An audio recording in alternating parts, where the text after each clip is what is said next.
Alors, bienvenue dans cette formation. Dans cette formation, je vais vous montrer des stratégies pour avoir plus de vues sur YouTube. Donc c'est parti, on y va tout de suite, il y en aura 30 stratégies et vous allez voir qu'il y a des petits trucs intéressants là-dedans. C'est parti, on y va. Alors, la première stratégie, c'est de toujours faire la même chose. Parce que, en fait, la seule façon de fédérer une audience régulière, que ce soit sur YouTube, à la télévision, c'est en fait de proposer une émission, donc une série ou des vidéos, qui ont toujours en fait la même formule, le même concept. Et c'est ça qui fait que plus tard, il y a une audience qui va se fédérer, qui va se former, et qui va vous donner des vues, donc de l'audience, et des likes sur vos nouvelles vidéos ou les nouvelles émissions que vous sortez. Parce que ils vont être votre audience va être un peu accro à cette dose, à cette formule, à cette recette que vous allez lui proposer. Donc ici, je vous ai mis l'exemple de AviExpress qui est une chaîne que j'aime beaucoup, et en fait, c'est une personne qui teste simplement les produits en provenance de Chine. Donc elle achète des produits ou elle se fait prêter des produits en provenance de Chine, et elle nous fait donc des tests, elle nous montre ses produits, et potentiellement, derrière, on les achète ou on les achète pas. Donc voilà, c'est un très bon concept à la fois pour la personne, parce que ça permet de vendre des produits en affiliation, et c'est un très bon concept pour l'audience, parce que ça permet de découvrir des choses. Deuxième stratégie, la deuxième stratégie, c'est d'éduquer votre audience au problème ou à la valeur que vous aidez à obtenir à travers vos vidéos. Alors, pour faire ça, c'est très simple, il suffit de répéter la raison d'être de votre chaîne. Par exemple, ici, je vous ai mis l'exemple d'influence hypnotique. Donc, influence hypnotique, sur sa bannière, par exemple, il va répéter le message, la raison d'être de sa chaîne. Il va dire que c'est pour implanter l'influence sociale dans votre quotidien. Donc ça, c'est le message central. Vous pouvez faire ça aussi au sein de vos vidéos. Par exemple, AviExpress qu'on a vu il y a quelques instants, dans toutes ces vidéos, il vous dit bonjour, bienvenue sur AviExpress, votre testeur de produits d'origine chinoise. Voilà, dans toutes ces vidéos, il répète ça. Et ça permet comme ça d'éduquer l'audience. Alors ça, vous vous dites sûrement, mais c'est un peu bébête de toujours répéter. Ça peut agacer aussi l'audience. Oui, ça peut l'agacer bien sûr, mais il vaut mieux bien éduquer son audience que son audience ne comprenne pas de quoi parle votre chaîne. Vous pouvez faire ça dans l'intro de vos vidéos, c'est-à-dire que dans vos vidéos, vous pouvez faire apparaître un bandeau par exemple. Un bandeau, vous savez, c'est lower tier là par exemple qui apparaît sur le coin de l'écran. Comme vous pouvez aussi le faire dans l'intro de vos vidéos. Dans l'intro de vos vidéos, vous pouvez répéter le message, la raison d'être de votre chaîne. Pourquoi les gens doivent la regarder en fait. Et puis, comme je vous dis, n'ayez pas peur d'agacer le spectateur. N'ayez pas peur de faire apparaître beaucoup de fois la raison d'être de votre chaîne pour bien que ça rentre. Quitte à un peu à vous aliéner un petit peu à certaines personnes. C'est pas important, l'important c'est que ça rentre bien dans le crâne des gens qui regardent votre vidéo, pourquoi votre chaîne existe et pourquoi ils devraient la regarder. Donc stratégie numéro 3, ça va être de créer la vidéo imbattable sur un sujet. Alors sur internet, il y a beaucoup de vidéos, mais pour se classer dans les top vidéos, il faut faire la vidéo la plus complète, la plus intéressante sur un sujet. Vous êtes sûrement d'accord avec moi. Donc pour se classer premier ou dans le top 3 de pas mal de sujets, c'est assez simple. Vous créez à la fois la vidéo la plus agréable à regarder, et aussi la vidéo qui va être la vidéo de ce que j'appelle la vidéo de référence du web sur un problème, ou sur une problématique, ou sur un thème. Donc, regardez, la stratégie elle est très simple, pour avoir plus de vues en faisant du meilleur contenu que les autres, c'est de regarder ce que font déjà les autres, et puis vous faites 10 fois mieux. Vous regardez éventuellement les 10 meilleures vidéos, vous prenez leurs meilleures idées, et vous faites une vidéo encore mieux que celle qu'ils ont déjà faite. Comme ça, votre vidéo a le potentiel d'être beaucoup mieux classée puisqu'elle est bien meilleure que les autres. La stratégie numéro 4, c'est de ne pas faire des vidéos pour faire des vues sur YouTube. Alors là, c'est un petit peu contradictoire, vous allez me dire. Vous voulez avoir plus de vues, mais il faut faire des vidéos pour pas forcément avoir beaucoup de vues. Qu'est-ce qu'il est en train de me dire? Eh bien, l'idée c'est qu'il ne faut pas faire de vidéos en vous basant sur les volumes de recherche YouTube, car beaucoup de personnes l'ont déjà fait avant vous. C'est la stratégie de beaucoup de monde. On s'inspire par exemple des mots-clés du planificateur de mots-clés Google. Donc sur AdWords, vous avez ça, le planificateur de mots-clés. C'est un outil qui permet en fait de voir les volumes de recherche potentiels sur un mot-clé. Et beaucoup de monde fait ça.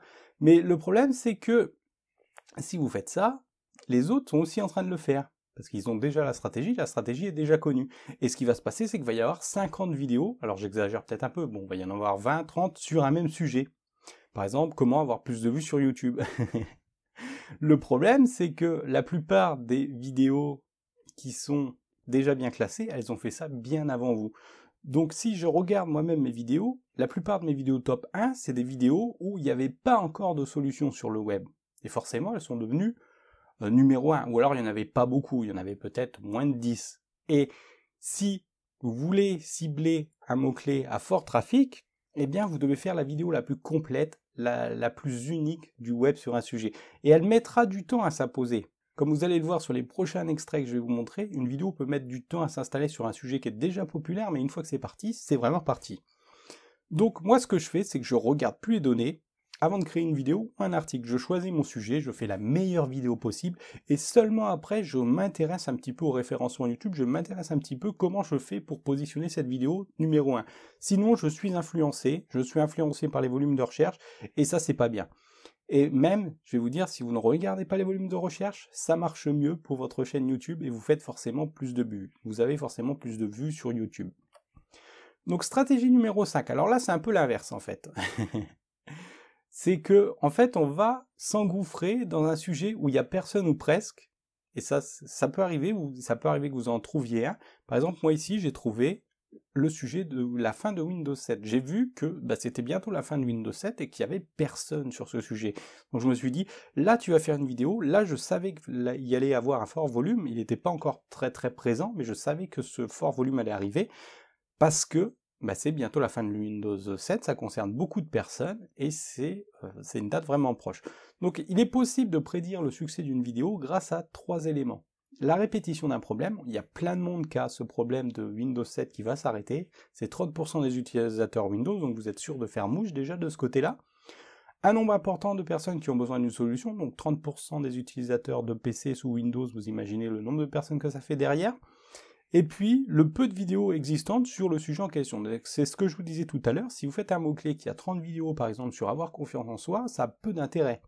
Ça a peu d'intérêt en matière de volume d'audience, volume de visiteurs que vous pouvez obtenir, parce que devant vous, il y a plein de vidéos qui vont être choisies avant vous. Mais quand il y a peu de vidéos sur un sujet, c'est une superbe opportunité. Donc c'est grâce à ces 3 critères que j'ai eu l'idée de créer cette vidéo sur 2 solutions à la fin de Windows 7, et elle a connu une ascension fulgurante jusqu'à devenir numéro 1 de YouTube. Alors c'est au moment où je fais la vidéo, peut-être que ça va changer, hein, YouTube ça bouge, tout comme au moment où je fais la vidéo elle est numéro 1. Et je l'ai faite simplement parce que moi aussi j'avais rencontré ce problème, et puis je ne me suis pas basé sur les volumes de recherche. Je savais que ça allait être populaire, il y avait un potentiel d'être populaire, mais jamais je me suis dit je vais devenir numéro 1. Je me suis dit bon je vais faire ça, puis on verra bien. Et donc, avec ça, j'ai gagné beaucoup de vues et je gagne beaucoup d'abonnés en ce moment parce que c'est la période, on est bientôt donc à la fin de Windows 7 et puis la fin du support, attention, hein, Windows 7 continue à exister, mais la fin du support, c'est-à-dire que Windows fait plus ses mises à jour. Donc, je me suis dit, allez, on va parier là-dessus, on va faire une vidéo, et encore, je l'ai fait très longtemps après, hein. Je l'ai fait peut-être 3-4 mois après y avoir pensé. 3-4 mois après y avoir pensé, parce que j'avais pas le temps, j'ai repoussé, et puis voilà, finalement, comme je suis tout seul sur ce sujet, que j'étais quasiment tout seul sur ce sujet, maintenant il y a des vidéos qui commencent à apparaître, et bien, voilà, ça se passe bien, la vidéo est première, elle amène régulièrement des vues, une centaine de vues par jour à peu près, et puis des abonnés qui suivent aussi. Stratégie numéro 6, c'est d'apprendre le référencement pour avoir plus de vues. Alors le référencement, on n'y pense pas forcément, mais c'est une superbe opportunité. D'ailleurs, j'ai fait une formation là-dessus. Je vous invite à suivre complètement cette formation. Voilà, elle est ultra complète, je la mets à jour régulièrement. Et moi, ça m'apporte plus de 60% de mes vues sur YouTube, et grâce à mon savoir-faire dans l'optimisation des vidéos, par exemple sur cette vidéo, donc on a 37, on va dire 38, on va arrondir, 38% de mes vues viennent de ressources externes, donc de sources externes, pardon. Donc de sources externes, ça veut dire quoi? Grosso modo, c'est Google, hein. Quasiment c'est Google, ça peut être de Facebook, comme ça peut être par exemple sur mon site, mais bon, grosso modo, ça va être Google. Et puis, donc, 24%, on va arrondir à chaque fois, 24% viennent des recherches YouTube. Ça veut dire des gens qui font une recherche dans la barre de recherche de YouTube, dans le moteur de recherche interne à YouTube. Donc ça veut dire que plus de 50% de mes vues viennent de mon optimisation même 60% de mes vues viennent de mon optimisation de mes vidéos. Donc le référencement YouTube, c'est super important pour avoir plus de vues sur YouTube. Donc le référencement, ça se fait de deux façons. Ça se fait premièrement en dehors de YouTube, donc c'est ce que je vous ai dit, les sources externes, Google par exemple, et puis ça se fait sur YouTube même, donc dans le référencement de recherche de YouTube. Donc pour apprendre le référencement YouTube, vous pouvez suivre ma formation sur le sujet. Stratégie numéro 7. La stratégie numéro 7, ça va être de placer des liens de vos vidéos dans votre site ou d'autres sites. Alors, à quoi ça sert tout ça?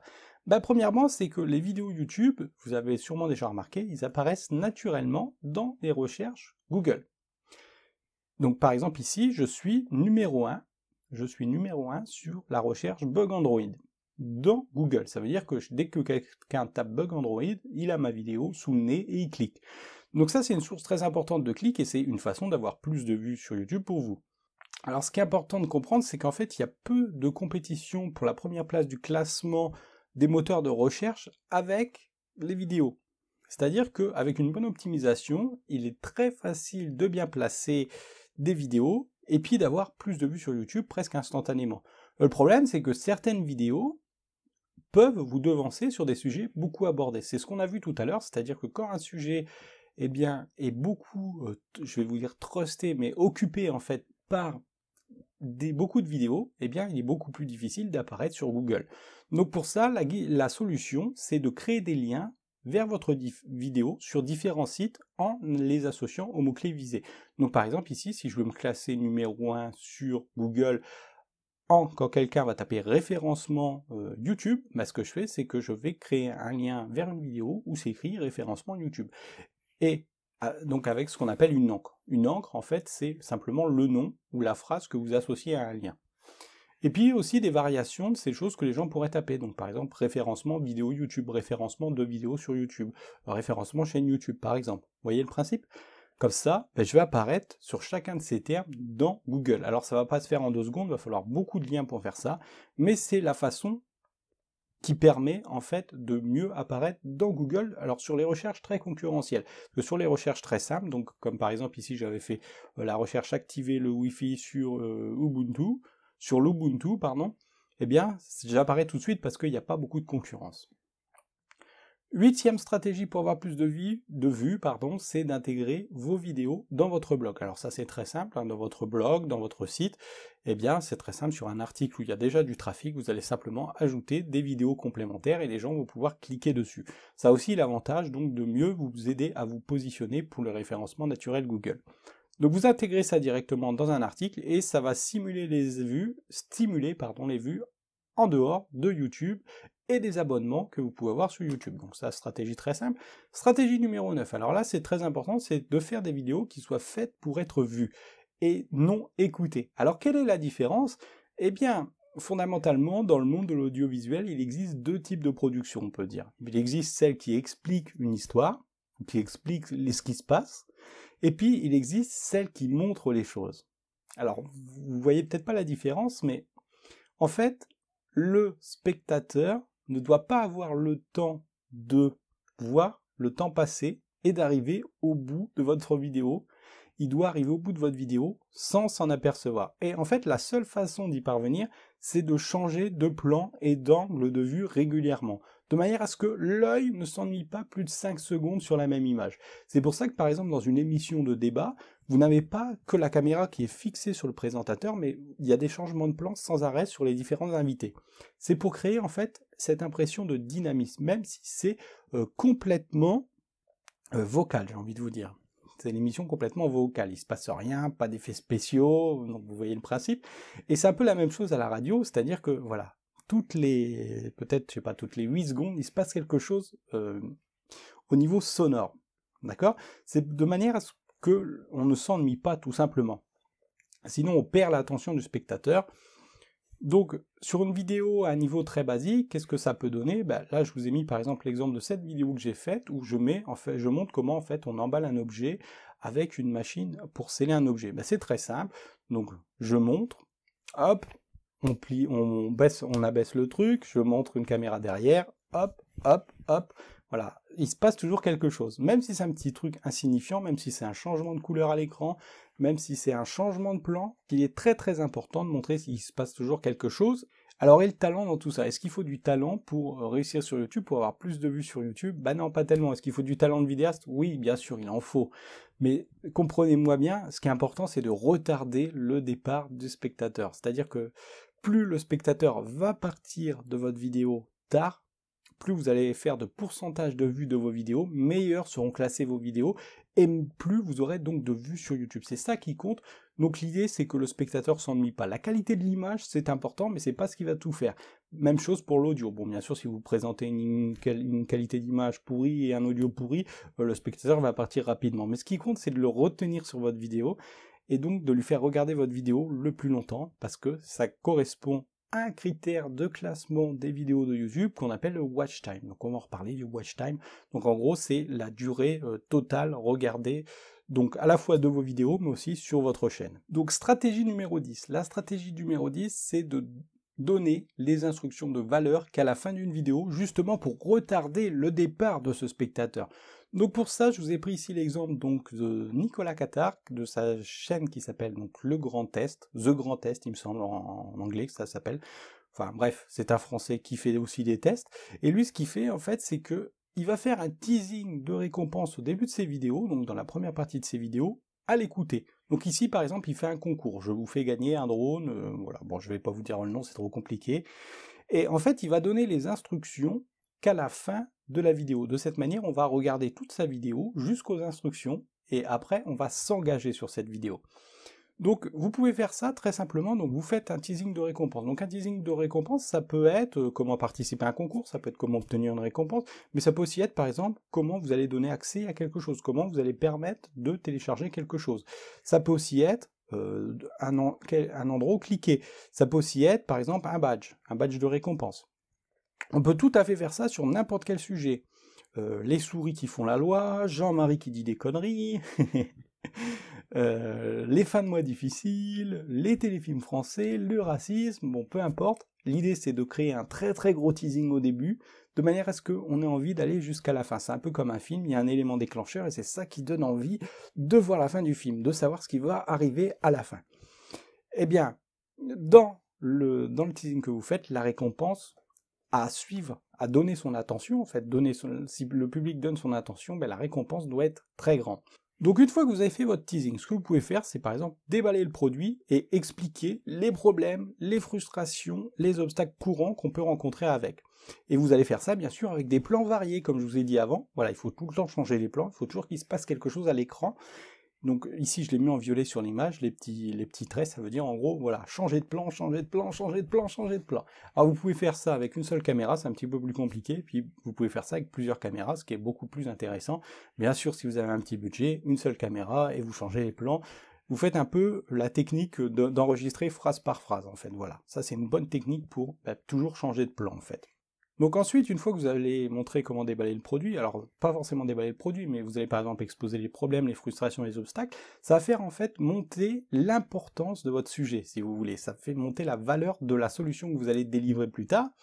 Et puis, donc une fois que vous avez mis les problèmes, les frustrations, les obstacles courants, les gens se reconnaissent dans votre vidéo, et là vous pouvez montrer les bénéfices, les pistes, les solutions que le produit que vous présentez, ou la vidéo que vous êtes en train de montrer, la formation que vous êtes en train de montrer, par exemple, bon, je ne sais pas ce que vous présentez, en fait, ça va pouvoir apporter quelque chose de très grande valeur à votre audience, et ensuite, donc, vous allez donner les instructions pour obtenir cette chose que vous avez commencé à évoquer.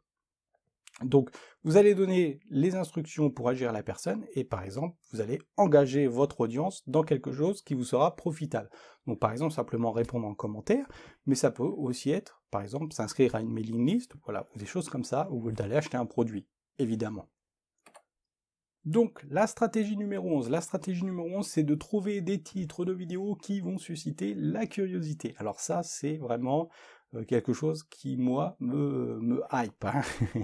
Donc, parce que, voilà, c'est un espace de créativité. Donc, un bon titre, ça permet d'augmenter donc ce qu'on appelle votre CTR. Donc, le CTR, en fait, c'est ce qu'on appelle tout simplement le taux de clic d'une vidéo, qui va lui-même augmenter, eh bien, votre nombre de vues, et ce nombre de vues qui va lui-même augmenter votre nombre d'abonnés à votre chaîne. Donc il ne faut pas négliger la création de son titre. Donc pour améliorer son taux de clic, vous pouvez utiliser des astuces pour votre titre comme des nombres. Donc ça, c'est des astuces qui ont été prouvées, hein. C'est-à-dire que, bon voilà, on a fait des tests, mais sans faire des tests, on le remarque très simplement, on voit très simplement que le taux de clic augmente, hein. Donc on a des nombres, on peut utiliser des adjectifs, on peut utiliser des parenthèses, on peut utiliser des symboles, des majuscules, des crochets. Il y a aussi d'autres stratégies, alors je vous ai pas tout mis là, mais grosso modo, c'est de faire une différence. Donc par exemple, ici, on voit que les parenthèses, ça fait une différence. On voit que les nombres, ici, ça peut faire une différence par rapport aux autres. On peut aussi utiliser des questions. Alors, je ne l'ai pas montré ici, mais on va le voir après. En fait, le simple fait d'utiliser des nombres, déjà, ça va créer une différence ou des parenthèses par rapport aux autres vidéos de YouTube. Et ça va en quelque sorte appâter des clics éventuels. Et donc, vous aidez vos vidéos, finalement, à mieux se positionner sur la plateforme de YouTube. Donc, ça peut être fait très simplement avec ces astuces, et on peut faire ça sans entrer dans le putaclic. Je vous ai mis quelques exemples. Voici donc le premier exemple donc de Pierre T. Lambert. Alors voilà, qui est en fait un photographe qui nous présente un petit peu son matériel, donc voilà, des choses à voir. Et donc, lui, il le fait très simplement, donc vous voyez, les 5 erreurs à éviter. Je vous ai mis en rouge à chaque fois l'élément de curiosité. Donc par exemple, 5 conseils pour de superbes photos. Donc ici, adjectif, vaut-il vraiment le coup? Donc ici, question qui rend curieux, et pourquoi les filtres photos vont changer ta vie. Voilà. Donc je vous ai mis ici en rouge l'élément de curiosité, autrement dit ce qui fait cliquer sur ces titres-là, et comme vous le voyez, ça n'a rien d'extravagant, mais c'est très efficace. Donc on peut faire ça sans tomber dans le putaclic. Donc exemple numéro 2, donc là c'est la chaîne L'Esprit Sorcier, donc L'Esprit Sorcier qui est un peu la continuation de C'est pas sorcier, L'Esprit Sorcier en tout cas. Une machine peut-elle reconnaître un dessin? Donc vous voyez, ça c'est un titre très très efficace. C'est plus efficace par exemple que la réalité augmentée pour voyager dans le temps. D'ailleurs vous voyez, la vidéo ici a plus de vues. Donc ça confirme un peu ce que je vous dis. Donc une question, ça peut aussi faire cliquer.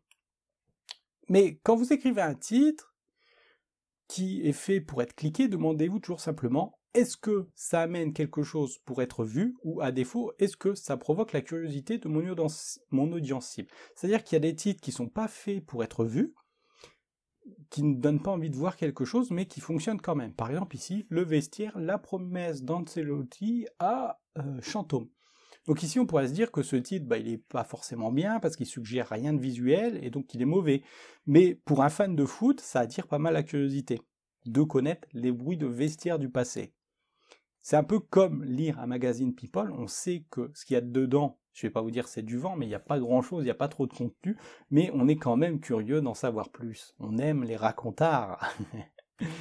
Donc ici, je vous ai mis l'exemple de TED. Alors TED, c'est super, ce qu'ils font, si vous ne connaissez pas, c'est voilà, des petites conférences, des mini-conférences, je sais pas, 10 minutes, on va dire, où quelqu'un va venir parler d'une idée qui peut changer le monde. Mais on va dire que sur YouTube, en fait, ils font des titres de merde. Donc, disons-le clairement. Je vous ai mis un exemple ici.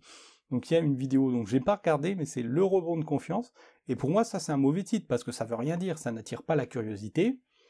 Ça se démarque pas du reste de YouTube. Le rebond de confiance, ça donne vachement envie de cliquer. C'est comme si vous écriviez comme titre la procrastination. C'est super, c'est un bon concept, mais en soi, ça donne pas envie de cliquer. Donc ça suggère rien de visuel à regarder non plus.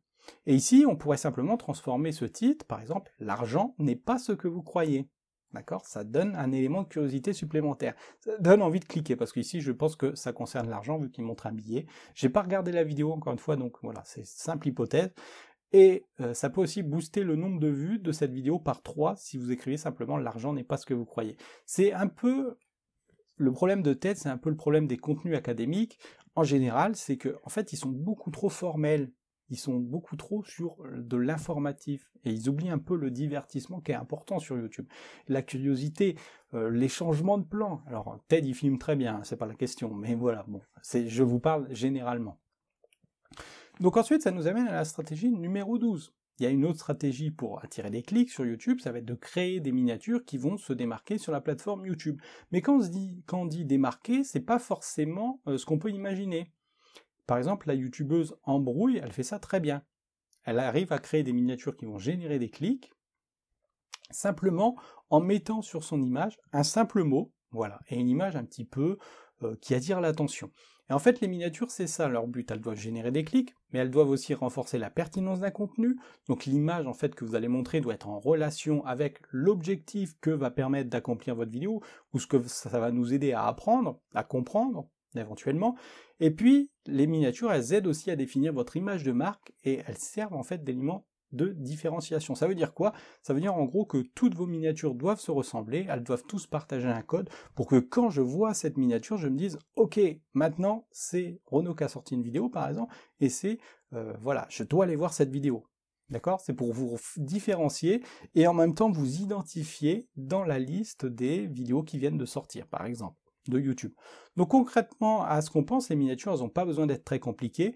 Un petit bandeau bien visible avec le mot-clé principal de sa vidéo et un fond ou un visuel qui attire l'attention. Alors j'ai fait une formation là-dessus sur les mécanismes psychologiques qui attirent l'attention, donc je vous invite à aller la voir, et là-dedans je vous révèle les astuces psychologiques, ce qui fait qu'on est attiré, ce qui fait ce qui attire notre attention. Par exemple, pourquoi ici en brou il y a des positions un peu bizarres, pourquoi elle utilise son doigt, voilà, des choses comme ça qui vous aident en fait à attirer l'attention. Mais ce qu'il faut retenir donc, c'est qu'une miniature, l'idée c'est d'être à la fois pertinent et en même temps d'attirer l'attention sur la recherche éventuelle que va faire un internaute. Donc ensuite, on a la stratégie numéro 13. Alors la stratégie numéro 13, c'est de parler aux robots de YouTube dans vos vidéos. Donc en fait, vous le savez peut-être, vous l'avez sûrement déjà remarqué, YouTube propose des sous-titrages automatiques de vos vidéos, c'est-à-dire que YouTube, en fait, il entend, il espionne en quelque sorte les mots que vous prononcez dans une vidéo. Et bien sûr, pour déterminer le sujet de votre vidéo, ce qu'il va faire, c'est qu'il va compter les répétitions d'un mot pour identifier de quoi parle votre vidéo.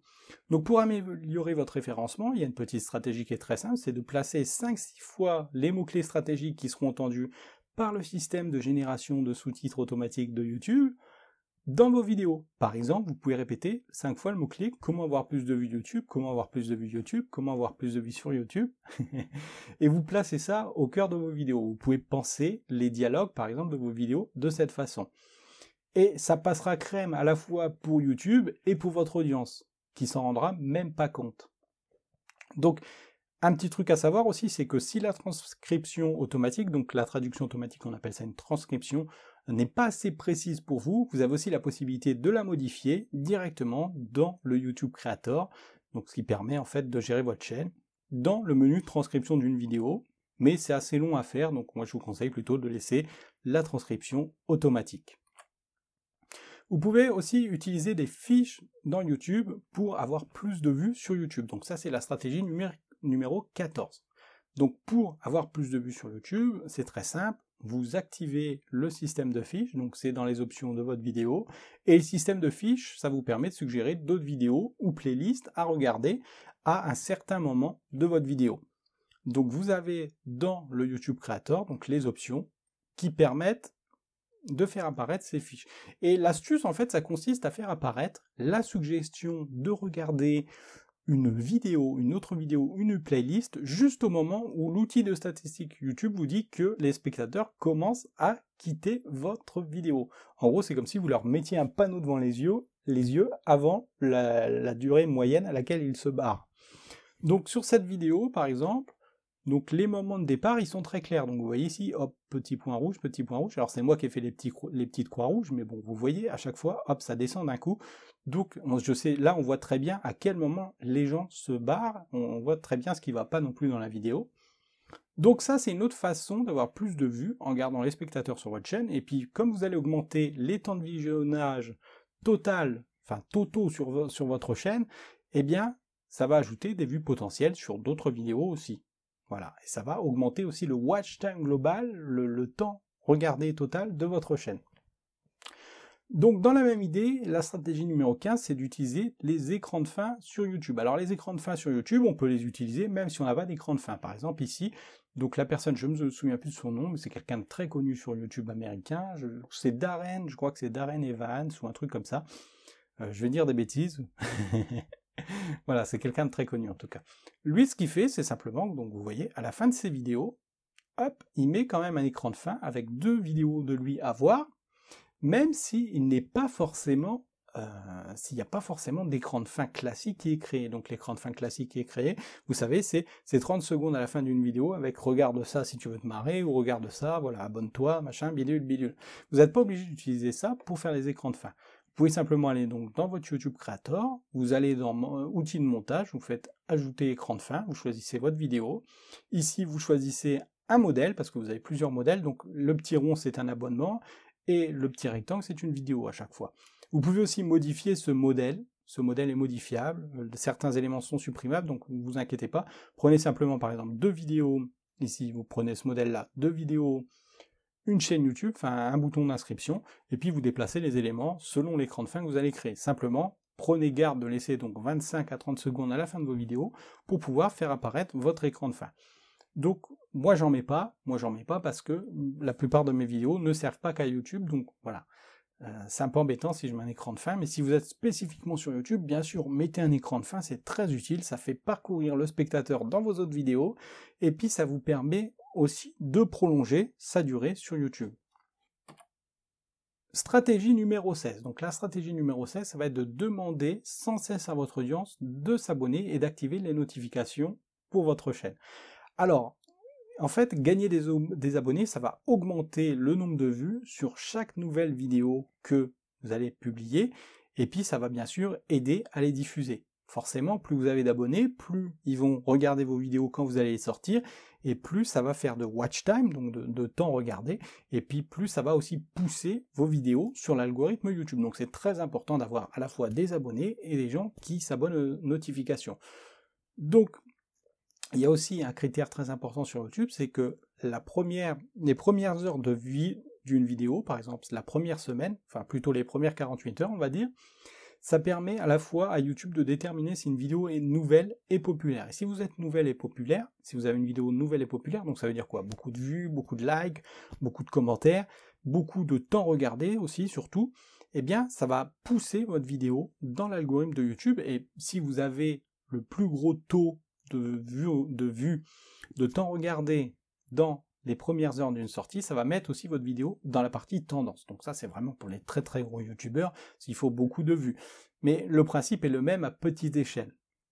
Donc en fait, avoir des abonnés et des notifications, des gens qui sont abonnés à votre chaîne et à vos notifications, ça doit être un élément clé de votre stratégie pour avoir plus de vues sur YouTube. C'est aussi ce qui pourra vous faire atteindre donc la page d'accueil de YouTube aussi, la page d'accueil générale, puisque évidemment plus une vidéo est populaire, plus elle va être mise en avant par rapport aux autres dans les différents flux, donc dans les flux abonnements, comme dans les flux abonnements pas trop, parce que c'est la nouveauté qui trie le truc, mais dans la page d'accueil surtout ça va être très important.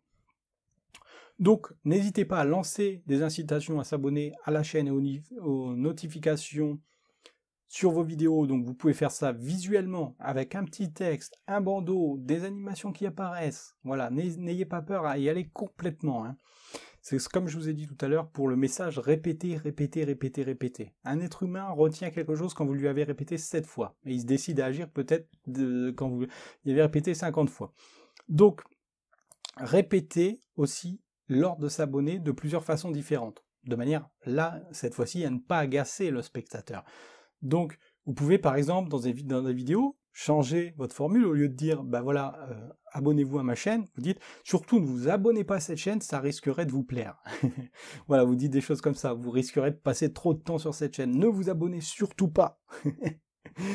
Et en fait, l'important c'est la répétition, c'est pas le message en lui-même. L'important c'est, hey mon gars, abonne-toi, hey mon gars, abonne-toi, hey ma gonzesse, abonne-toi. Vous avez compris le principe? Et la gonzesse, abonne-toi, ok? Donc stratégie numéro 7, donc la stratégie numéro 7 elle est très simple, ajouter un watermark sur ces vidéos. Donc le watermark c'est le petit truc en bas à droite, vous l'avez sûrement déjà vu sur beaucoup de vidéos de YouTube.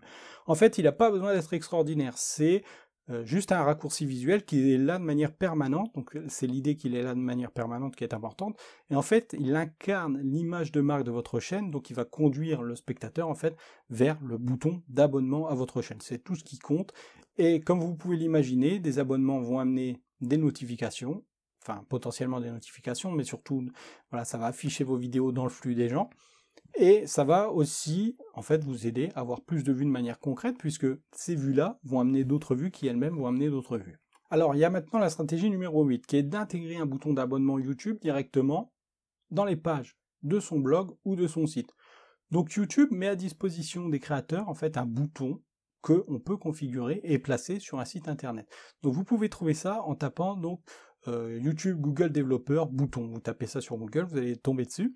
Et en fait, c'est un outil de configuration d'un bouton et il est extrêmement simple à utiliser. C'est-à-dire qu'il suffit de rentrer l'ID ou le nom de sa chaîne pour les plus vieilles chaînes, celles qui n'avaient pas encore d'ID, où les gens avaient un pseudo sur YouTube par exemple, et puis vous récupérez le code en dessous. C'est aussi simple que ça, et donc vous pouvez mettre ça donc sur votre blog.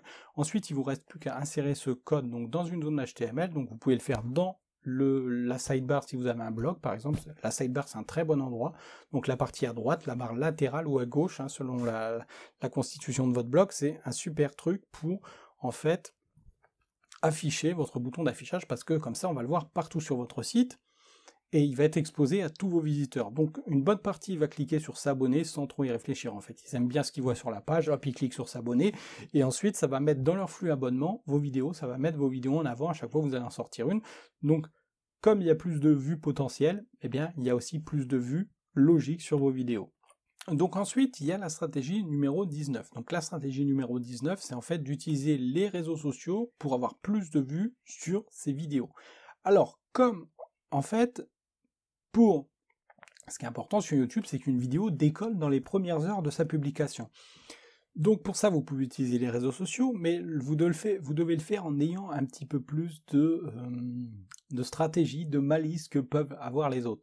C'est-à-dire que vous n'allez pas simplement partager votre vidéo sur YouTube, mettre le lien et voilà, dire voilà ma nouvelle vidéo, blablabla, blablabla. Parce qu'en fait, les réseaux sociaux, ils veulent pas que les internautes quittent leur plateforme. Ils veulent que les gens, par exemple sur Facebook, restent sur Facebook. Donc pour ça, ils vont limiter votre portée de publication ou de partage d'une vidéo. Donc pour contrer cette limitation, ce que vous pouvez faire, c'est publier un extrait de votre vidéo.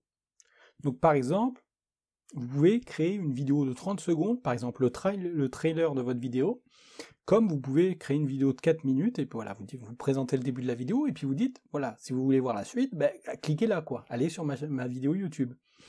Et donc, le fait de faire ça, le fait de mettre son trailer, par exemple, en format natif de sa vidéo, ça va permettre de contrer cette limite du reach, de la portée de vos vidéos qui est limitée, en fait. Donc, par exemple, ici, sur Facebook, on peut faire comme ça. Alors là, c'est pour un article, mais le principe est exactement le même. Voilà, title une publicité jugée sexiste, fait débat, hop, et dans les commentaires, vous mettez le lien de votre vidéo, ou le lien de votre article, parce que ça marche aussi avec les articles. Donc voilà, c'est aussi simple que ça, pour avoir plus de vues grâce aux réseaux sociaux. Alors ensuite vient la stratégie numéro 20. Alors la stratégie numéro 20, ça va être de promouvoir vos vidéos un peu partout. En fait, l'idée, vous vous en rendez peut-être pas compte en ce moment, mais en fait, pour populariser une vidéo, il faut passer presque plus de temps à populariser sa vidéo, à la promouvoir, qu'à en fait sortir de nouvelles vidéos. Et pour promouvoir vos vidéos, vous ne devez pas hésiter par exemple à aller sur des forums, faire des liens, en fait partout où on va parler de votre vidéo, on va parler de votre sujet, pardon.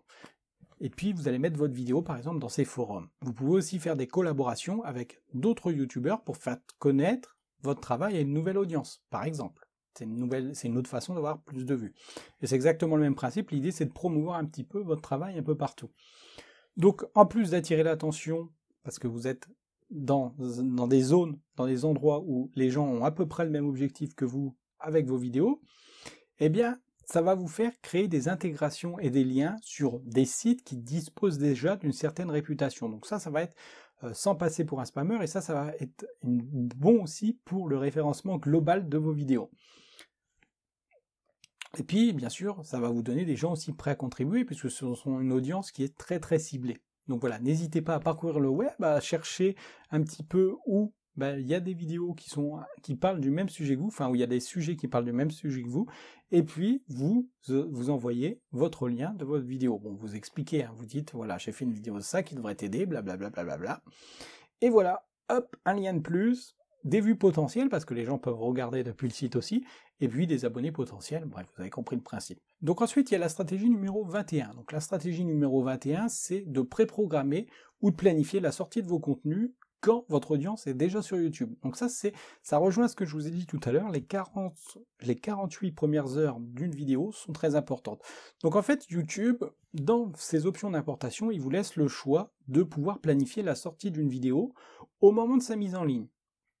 Donc par exemple, si vous avez utilisé un outil comme Videlka, donc Videlka en fait c'est une extension qui permet d'ajouter des options supplémentaires à YouTube, donc vous avez ça sur Chrome, sur Firefox, vous tapez Videlka sur Google, vous allez trouver ça, et ça permet en fait d'analyser votre chaîne et de connaître par exemple les meilleurs moments pour publier une vidéo. Donc je crois que ça c'est une option payante à 10 €, je suis pas certain, mais je sais qu'il y a cette option sur Videlka, et ça permet en fait de déterminer donc l'heure à laquelle il y a le plus d'audience possible parmi vos abonnés, et donc vous publiez cette vidéo un petit peu avant, et voilà, et après c'est magique, vous savez, fatalement plus de vues puisque les gens sont là au moment où vous publiez votre vidéo.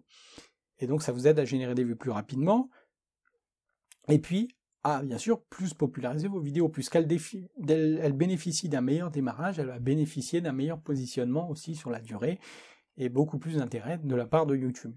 Donc ensuite vient la stratégie numéro 22, qui est de teaser sa prochaine vidéo dans l'onglet communauté. Donc pour avoir plus de vues, une bonne façon d'avoir plus de vues sur une vidéo, c'est de créer de l'attente autour de cette vidéo. Donc pour ça, à partir de 1000 abonnés sur YouTube, vous pouvez accéder à l'onglet communauté. Vous pouvez écrire dans l'onglet communauté, et dans cet onglet, vous allez pouvoir annoncer ou teaser l'heure de votre prochaine vidéo. Par exemple, ici, je vous ai mis l'exemple donc de la chaîne, encore une fois, L'Esprit Sorcier, qui nous dit, et voilà un petit gif de Fred à vélo, où et quand, pourquoi va-t-il tomber, pourquoi dit-il bonjour aux arbres?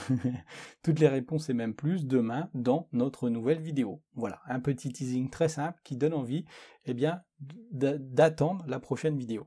Donc vous pouvez créer de l'anticipation et de l'attente comme ça autour de tous vos contenus.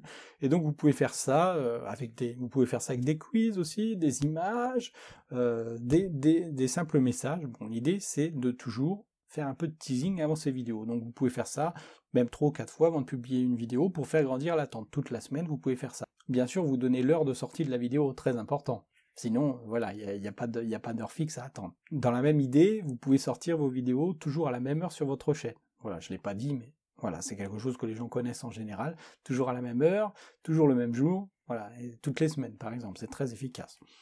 Donc la stratégie numéro 23, c'est pour avoir plus de vues sur YouTube, c'est de faire des lives YouTube ou ailleurs pour renforcer la proximité avec sa communauté. Ça aussi c'est une chose à laquelle on ne pense pas, mais qui est très efficace, parce que quand vous faites des lives, c'est aussi l'occasion de demander des petites faveurs, en plus de renforcer le lien avec votre communauté. Et puis ça aide aussi à engager votre audience dans des objectifs communs pour votre chaîne. Ils ont l'impression de participer à quelque chose.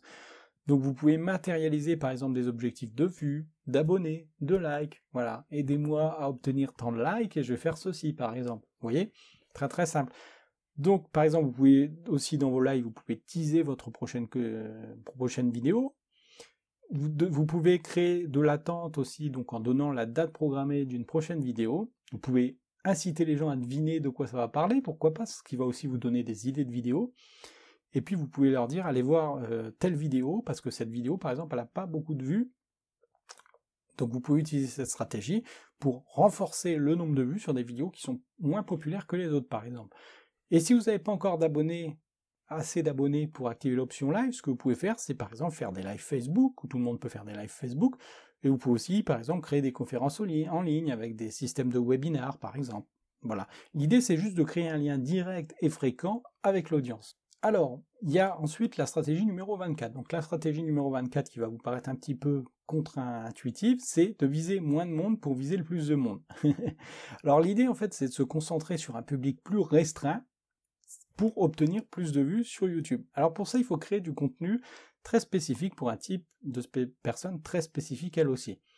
Et en fait, vous allez laisser les personnes en dehors de ce cercle, parce qu'on peut voir ça comme un cercle, vous avez votre audience, votre noyau dur d'audience, et puis voilà, tout autour, vous avez différents cercles.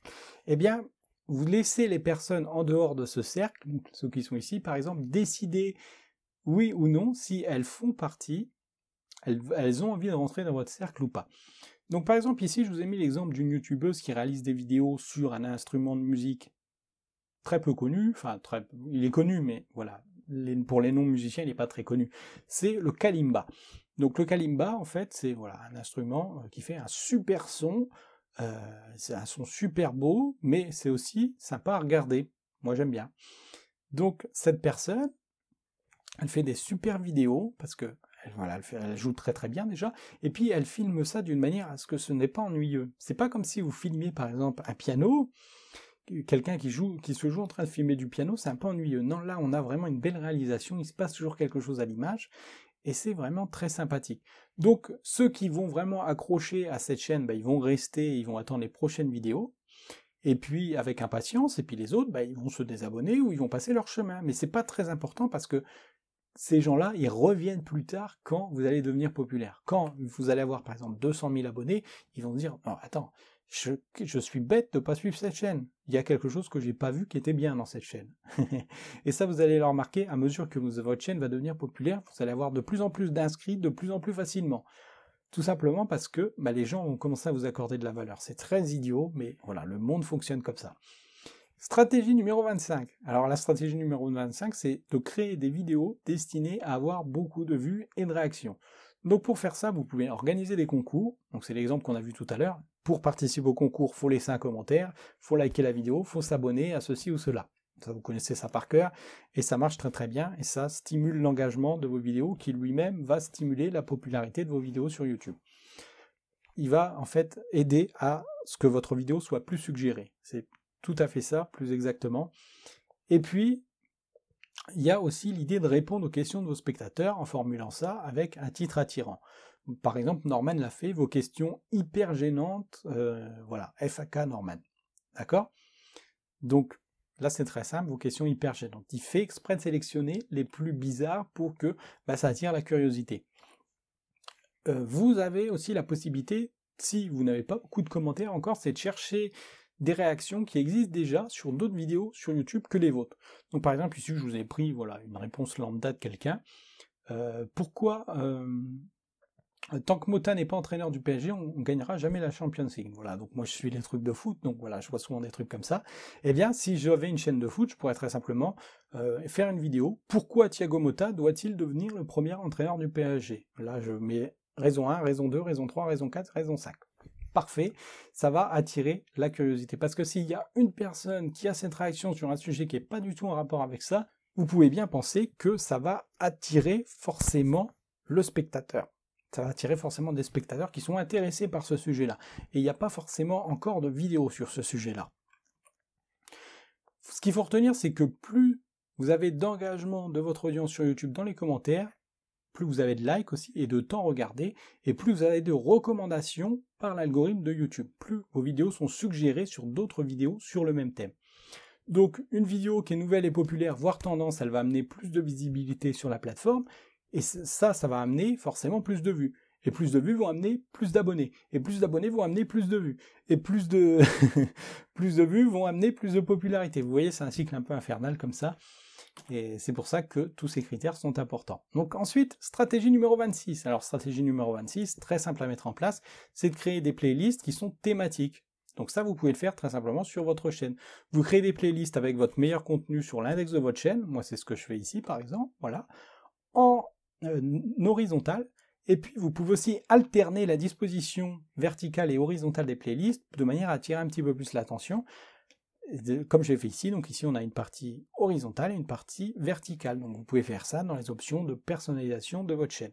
Donc ça casse en fait la continuité de la vision, ce qui permet d'attirer l'attention. Vous pouvez aussi, dans la même idée, de jouer avec les playlists pour avoir plus de vues, parce que les playlists aussi, ça fait des lectures automatiques. Je ne sais pas si vous suivez des playlists, probablement que vous écoutez de la musique, ça fait des lectures automatiques. Donc si votre vidéo est dans une playlist que la personne va faire je sais pas quoi, elle va aux toilettes, et ben ça fait quand même la vue. Donc c'est très important pour avoir plus de vues, ça aide à avoir plus de vues, même si les gens ne regardent pas totalement vos vidéos. Donc si vous intégrez une de vos vidéos dans une playlist avec des vidéos qui sont déjà populaires, donc par exemple ici vous êtes un artiste débutant, vous pouvez créer une playlist, voilà, le top de la pop, je sais pas, des années 2020, et vous mettez votre vidéo dedans, ça va faire des vues. Alors il y aura peut-être des mauvaises réactions, mais ça c'est pas important, ça on s'en fiche, j'ai envie de vous dire.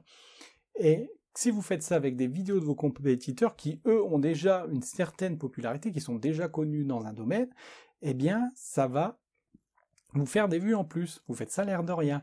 Par exemple, ici, il y a quelqu'un aussi qui m'a intégré dans une playlist qui s'appelle ebook. Moi, je n'ai rien demandé à personne, mais je suis très content d'apparaître dans des playlists comme ça. Voilà, c'est pas ma playlist à moi, mais vous pouvez bien sûr le faire vous-même en créant vos propres playlists. Et bien sûr, ces playlists, les vidéos que vous mettez dans votre dans une liste, elles doivent former un tout cohérent. Un tout cohérent qui fait que la personne elle a envie de tout regarder sans s'arrêter. Donc par exemple, toutes les vidéos pour avoir confiance en soi, par exemple. C'est un exemple. Donc vidéo 1, vidéo 2, vidéo 3, qui a un tout cohérent, et vous mettez la vôtre qui parle d'un sujet proche de ça, et qui va aider la personne à avoir plus de confiance en elle. Donc vous voyez, c'est un tout cohérent. Vous intégrez parmi des vidéos qui elles-mêmes sont déjà populaires. De cette manière, vous allez aussi être suggéré peut-être après dans ce genre de vidéos. Et puis ça va augmenter votre popularité et le nombre de vues sur vos vidéos. Alors ensuite vient la stratégie numéro 27. Donc la stratégie numéro 27, c'est de comprendre réellement le référencement YouTube. Donc vous avez peut-être déjà entendu que vous devriez inclure votre mot-clé principal une fois dans les première et deuxième phrase de votre vidéo, donc ça c'est vrai, parce que en fait YouTube va donner plus de poids aux mots-clés au début d'une description. Donc voilà, pensez à mettre votre mot-clé d'une vidéo bien en avant dans votre description. Vous deviez aussi rendre la première phrase accrocheuse car les gens pourront la lire et que ça va contribuer au taux de clic sur vos vidéos, ça c'est vrai aussi, mais le référencement de YouTube, ça se limite pas à ça, donc c'est ce qu'on va voir tout de suite. Donc la sagesse traditionnelle du référencement, ça consiste en 2 points. Premièrement, choisir un mot-clé populaire, ou une expression que les gens vont taper, donc par exemple avoir plus de vues sur YouTube, puis d'optimiser son titre et sa description et son contenu sur ce sujet. De créer de l'engagement sur cette vidéo, donc des clics, des vues de très longue durée, parce que plus votre vidéo est regardée longtemps, plus elle est mise en avant par YouTube, des commentaires, des partages et éventuellement un abonnement après visionnage. Le problème avec cette approche, c'est que pour avoir plus de vues sur YouTube, c'est que ça va marcher uniquement sur des très très grosses chaînes YouTube qui ont déjà une audience derrière pour liker, pour partager et pour regarder les vidéos. C'est un peu comme si Norman ou Squeezie, donc 2 youtubeurs assez connus, j'imagine que vous les connaissez, de cette décennie, ils sortent une vidéo sur les arnaques du web. Eux, ils auront donc tout de suite 10K de likes en 1 heure, et puis voilà, des milliers d'heures de vues en 1 heure. Et vous aurez peut-être ça en 1 mois, ou peut-être 6 mois. Bon, j'exagère un peu, mais vous avez compris l'idée. C'est-à-dire que peu importe votre sujet, peu importe la qualité de votre contenu, vous serez forcément battu d'avance face à des grosses chaînes YouTube qui vont sortir des vidéos peut-être nulles ou peu intéressantes sur un sujet. Donc il ne faut pas penser votre chaîne YouTube et vos vidéos YouTube à court terme, mais plutôt penser des contenus de qualité, donc de référence comme je les appelle, qui vont s'inscrire dans la durée. Par exemple, voici une vidéo que j'ai créée qui a fait donc jusqu'ici 10 000 vues, 350 likes et qui est top 1 sur Google sur une expression concurrentielle qui est écrire un livre en gros. Donc cette vidéo-là, elle est moche, il y a un bruit de fond en arrière-plan, certaines paroles sont décalées à la synchronisation, et je peux vous dire que l'image, elle est assez dégueulasse. Donc comment j'ai fait pour être premier sur YouTube? Enfin, je sais pas si je suis premier, bon, je suis top 3, hein. Vous allez me dire je suis top 3, au pire je suis deuxième. Comment je fais donc pour avoir un aussi bon classement en faisant une vidéo aussi pourrie? En fait, c'est facile, j'ai créé une vidéo qui est capable d'accomplir un objectif, écrire et vendre un e-book. Donc quand les gens suivent cette vidéo, que la vidéo soit bonne ou mauvaise, ils ont la récompense, ils sont capables d'accomplir cet objectif. Mais j'ai aussi créé une vidéo qui répond le plus parfaitement possible à une intention de recherche et de la manière la plus pertinente possible. Et ça, c'est la nature même du référencement YouTube.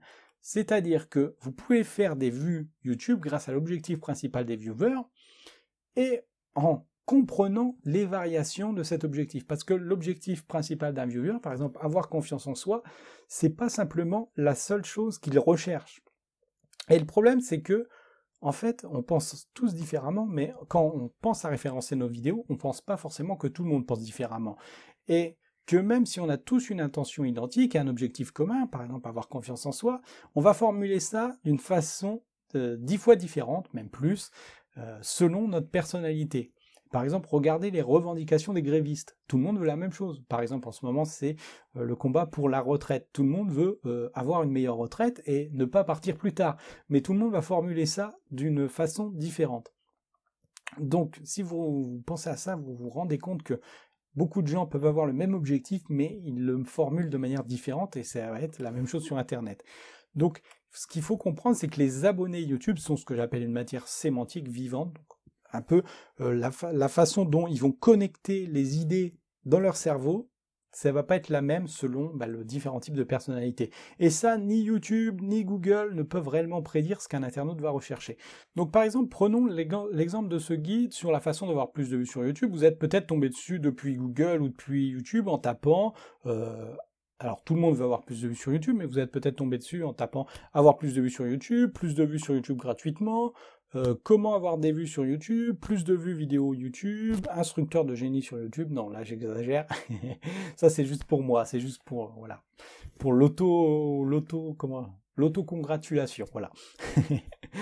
Plus de vues YouTube gratuitement et comment par exemple faire plus de vues sur YouTube. Voilà, c'est des formulations exactement de la même chose, du même objectif, mais d'exprimer différemment. L'intention est exactement la même, tout le monde veut la même chose, mais tout le monde le formule de manière différente. Donc vous pouvez optimiser vos vidéos pour toucher le plus de gens qui ont la même intention, mais il y a des gens qui ont des recherches juste un petit peu différentes, et donc la stratégie pour reproduire ce hasard, c'est donc de profiter des espaces laissés par YouTube, comme la partie description, c'est vraiment l'espace où on aura le plus d'espace pour faire la différence, pour faire ce que j'appelle un boogie-boulga de mots-clés. Donc je vous montre tout de suite à quoi ça ressemble. Donc voici l'exemple d'une description YouTube composée d'un objectif principal et de sous-objectifs. Donc c'est la vidéo qui est première ou deuxième sur le terme écrire un livre. Donc vous voyez ici que dans l'essentiel de mes descriptions, il y a bien sûr l'objectif principal, écrire et vendre un e-book. Mais vous pouvez aussi voir les sous-objectifs ici, donc les formulations différentes de cette intention. Donc comme c'est formulé de manière différente, ça aide au référencement, parce que ça touche potentiellement des gens qui ont la même intention en recherchant cette vidéo, mais qui la formulent différemment. Donc l'idée, c'est de polliniser autour de ce qui permet d'atteindre ou d'accomplir une action particulière. Donc ce que permet d'atteindre ou d'accomplir votre vidéo. Donc ici, par exemple, écrire et vendre un e-book. Donc autrement dit, autour de l'objectif principal et de ses formulations secondaires. Donc tout ça, vous allez le mettre dans la description. Donc bien sûr, vous devez faire ça sans exagérer pour que ça reste naturel. Alors, je vous ai mis ici un autre exemple, voilà, beaucoup plus abstrait, où je ne sais pas forcément ce que cherchent les gens. Donc ce que j'ai fait, c'est qu'ici, donc j'ai obtenu donc une vidéo qui est première sur YouTube sur le mot-clé Ubuntu. Donc ce que j'ai fait ici pour réaliser ce classement, c'est que je me suis amusé à regarder à quoi parlaient les vidéos les plus populaires sur le sujet, en tapant le mot-clé, et j'ai créé un contenu vidéo qui reprenait en fait tous les concepts clés. Donc par exemple ici vous voyez, mon objectif c'est de faire une vidéo qui apprend aux gens ce qu'est Ubuntu, qui leur dit en fait ce qu'est Ubuntu, et j'ai mis les mots-clés dedans, libre, tuto, GNU, Linux, système d'exploitation informatique. Donc quand les robots de YouTube lisent ma petite description vidéo, ou ils lisent mes tags, ils font ces associations sémantiques, ils comparent les vidéos déjà populaires sur le sujet, et là ils se disent bingo mon coco, ça tourne bien les serviettes, rappelons le petit bonhomme en mousse, je t'aime. Voilà, l'algorithme il devient dingue. Donc ici on a donc les mots-clés associés qui sont très génériques, mais ça fonctionne quand même, parce que l'important dans votre stratégie de référencement, c'est de viser le plus juste par rapport à l'intention de l'internaute. Et quand quelqu'un veut apprendre ce qu'est Ubuntu, ça marche parce que, voilà, il cherche des tutos, il cherche des présentations. Voilà, par exemple, ici, j'ai mis présentation, tuto et astuces. Voilà. Et j'ai mis Ubuntu Linux. Donc, j'ai aussi mis dans le titre les mots-clés qui correspondent, qui sont en corrélation avec cette intention de recherche, et là, ça fonctionne. Donc, cette stratégie, elle prend toute sa valeur sur la durée. Donc comme vous pouvez le voir sur le graphique ci-dessous, la vidéo a mis du temps à s'installer et à monter dans le classement. Ça a pris peut-être 6 mois, ouais, je ne sais pas, mai, juin, ouais, 4-5 mois, quoi. Et ça a vu, donc après, les vues ont commencé à décoller parce que la vidéo a commencé à se populariser. Elle s'est popularisée toute seule, moi je n'ai rien fait, hein, voilà. Simplement, les gens ont commencé à trouver la vidéo et ça a commencé à correspondre à l'intention de recherche qu'ils avaient. Donc dans les statistiques, on peut aussi voir que les vues viennent principalement d'une recherche YouTube associée au mot-clé principal, et puis de Google. Donc ici, 70% sur Google, et alors je ne sais pas pourquoi ici ils mettent 50%, ici 35%. Ah oui, non, pardon, je dis des bêtises. 51% de YouTube et donc 35% de Google. Mais ce Google représente 69% de la part du trafic externe. D'accord, oui, j'avais mal compris. On peut voir les mots-clés aussi, donc Ubuntu. Voilà comment les gens trouvent cette vidéo depuis YouTube. Donc vous pouvez faire tout ça donc depuis le menu couverture de vos données analytiques de YouTube sur vos vidéos. Donc c'est la première façon d'avoir plus de vues de manière naturelle et d'avoir un flux constant de visiteurs sur votre chaîne et sur vos vidéos. Et voilà ce que ça peut donner sur 48 heures de bien optimiser ses vidéos YouTube. Donc ici pour les 5 premières vidéos de ma chaîne, donc pour un petit créateur comme moi, c'est plutôt pas mal. Donc par exemple ici, voilà, 200 vues, je crois que c'est en 48 heures, ouais, c'est en 48 heures, 118 ici, 118, 89, 85. Donc ce qui est important de comprendre, c'est que c'est un trafic permanent et donc une visibilité qu'il est aussi. Et ça se répète tous les jours, une fois que vous avez bien placé sur un sujet, une fois que vous êtes bien placé sur un sujet. Donc bien sûr, n'oubliez pas de faire correspondre le titre d'une vidéo YouTube à l'intention principale d'un internaute. Donc la stratégie numéro 28, c'est de bien taguer ces vidéos pour obtenir des vues suggérées. Donc YouTube utilise des tags pour comprendre le sujet de votre vidéo. Donc les tags d'une vidéo sont en corrélation avec le classement d'une vidéo. Donc bien choisir ces tags, c'est essentiel. Donc pour taguer vos vidéos, vous devez procéder selon cet ordre d'importance. Donc le mot-clé principal, 3 variations de ce mot-clé, donc de l'objectif, et puis 3 catégories. Donc prenons l'exemple de ce guide, si on devait le taguer sur ce principe, on choisirait par exemple avoir plus de vues, augmenter ses vues sur YouTube en variation, booster ses vues, gagner des vues sur YouTube. Les catégories, on met SEO par exemple, référencement et tuto. Et ces tags vont indiquer de quoi parle votre vidéo, et encore une fois, les associations sémantiques, YouTube va déterminer de quel sujet parle votre vidéo, et ainsi mieux vous classer et mieux suggérer vos vidéos dans des vidéos similaires. Stratégie numéro 29. Donc se servir de la vidéo de présentation de votre chaîne pour mettre en avant votre meilleure vidéo ou la moins vue. Donc sur YouTube, vous avez la possibilité de proposer une vidéo donc aux non-abonnés. Donc ici, vous pouvez mettre par exemple une vidéo. Et puis vous avez aussi pour la possibilité de proposer aux abonnés une vidéo spéciale. Donc ici, vous pouvez mettre par exemple votre vidéo la moins vue pour la populariser. Voilà, ici c'est le trailer de votre chaîne, la vidéo de bienvenue qu'ils appellent ça, et ici, donc c'est une vidéo aux abonnés. Ensuite, donc stratégie numéro 30 et dernière stratégie, je vous remercie d'avoir suivi cette formation, c'est de mettre des liens vers d'autres vidéos un peu partout sur votre chaîne. Donc là c'est très simple, vous utilisez les descriptions de vos vidéos les plus populaires par exemple, et vous mettez des liens vers vos vidéos les moins populaires. Comme ça, vous avez des vues sur les vidéos que vous voulez aider à populariser, des vues potentielles, parce que c'est pas dit que tout le monde va cliquer dans la description et cliquer sur vos vidéos, mais ça permet aux gens de rester sur votre chaîne. Et enfin, vous pouvez aussi faire ça sur le premier lien de votre bannière sur YouTube. Alors vous ne savez peut-être pas, mais quand vous personnalisez votre chaîne, le premier lien que vous mettez, eh bien son nom complet apparaît. Donc vous pouvez par exemple mettre ma dernière vidéo, voilà, et comme ça les gens peuvent potentiellement cliquer dessus. Vous pouvez mettre ça au lieu de votre mailing list, par exemple au lieu du site que vous voulez les inciter à aller voir. Voilà, donc c'est la fin de cette formation allégée. Si vous voulez aller plus loin dans YouTube, je vous invite à suivre ma formation sur le référencement YouTube. On va vraiment très très loin dans ce qu'on vient de voir là par exemple, mais aussi sur beaucoup d'autres sujets. On va beaucoup plus loin, on va beaucoup plus en profondeur. Je vous donne des petites stratégies, des petits hacks pour avoir plus de vues sur YouTube. Et puis pour le reste, je vous dis à très vite dans une nouvelle formation. Allez, salut!